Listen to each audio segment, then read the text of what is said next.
খাবার দেবো, একটা চোখ বাসটা করে দেবো। দেখো আমি বলছি আমার উত্তরটা তো দিতে। কোন জায়গায় কি বলতে জানি, কথাটা কি লেগে পড়ে জানি যাই।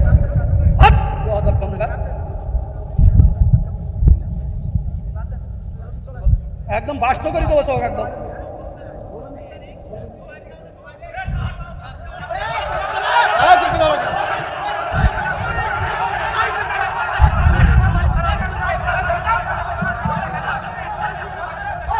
সারা বাংলাদেশে হুজুর নাম করা হুজুর কত?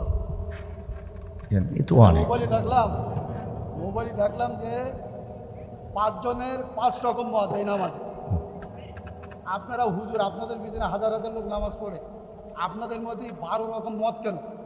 এটা আপনি একজন বললো, প্রথম যে লোক বক্তব্য দিলে আলহামদুলিল্লাহ ছিল, না পড়লে তার পিছনে যে তারা নামাজ হবে।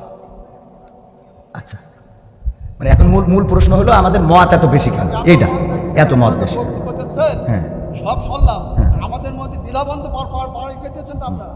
আমরা একজন বললো যে নামাজ হবে না, আচ্ছা আদৌ হবে না। আচ্ছা তিনি খুব নাম করা উচিত, 5 জনের মধ্যে তিনি প্রথম। আচ্ছা 2 জন বললো আদৌ নামাজ হবে না, পিছনে আরম্ভ সুরা যদি না পড়ে। আচ্ছা তারপর একজন বললো না, আরম্ভ করে পড়া যাবে না, একজন যখন জোরে ইমাম পড়বে তখন পিছনে পড়ার কোনো যুক্তি নেই।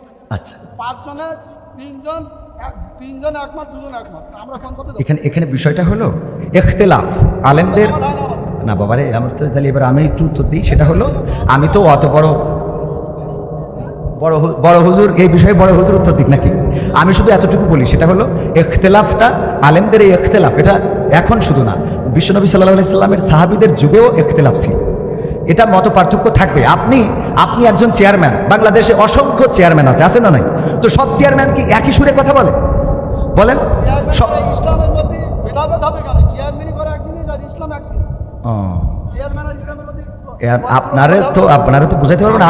আমি যদি বলি, যেমন আপনি একজন আলহাজ মানুষ, দেখেন আপনি সব বাদ দেন, ইসলামের বেসিক কিছু নিয়ম আছে। ইসলামের কোনো সম্পর্ক নেই। আচ্ছা, ইসলামে তো আপনি হজটা করেছেন, তাই না?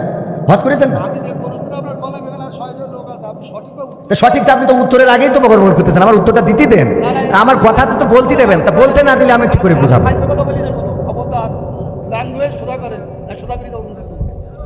ল্যাঙ্গুয়েজ সোজা করে বলেন। আমি বলছি আমার কথা তো বলতে দেবেন। ল্যাঙ্গুয়েজ সোজা করে দেবেন। দেখো ইয়াদব লোক কোন জায়গায় ভগর করতে আমি খাবার দেবো, একটা চোখ বাসটা করে দেবেন। দেখো আমি প্রশ্ন করলাম যে একজন লোক বলছে যে আলহামদুলিল্লাহ নামাজ পড়ল না, শুরু না বললে নামাজ হবে না, ফালতে পারছি। আমি বলছি আমার উত্তরটা তো দিতে। কোন জায়গায় কি বলতে জানি, কথাটা কি লেগে পড়ে জানি যাই।